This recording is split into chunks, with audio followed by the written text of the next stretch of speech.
اودس خو موږ تاسې ټول کوو، نارینه وي که زنانه وي، خو دا پیغام د نارینه او زنانه دواړه واوري، ځکه ضروري پیغام دی.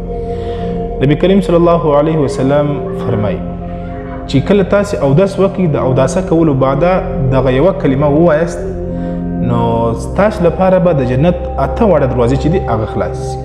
که چیرې په داسې حالت کې تاسو ته مرګ راسي، نو بیا چې کومه دروازه کې تاسې جنت ته تلل غواړئ، هغه دروازه ته تاسې داخلېدلی شئ، جنت ته تللی شئ.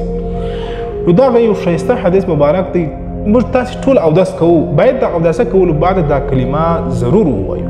ډېره اسانه ده، د هر یوه کس زده ده دا کلمه، خو دا پیغام زیات چې دی هغه شیر کوي درسره.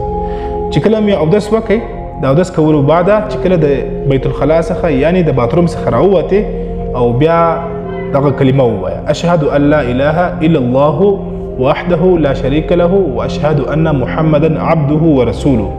دا ډېره اسانه کلمه ده، کلمه شهادت ده. نو که چیرې د چا نه وي زده دی کړي د دې ویډیو څخه او دا پیغام دې مخ ته ضرور شیر کړي.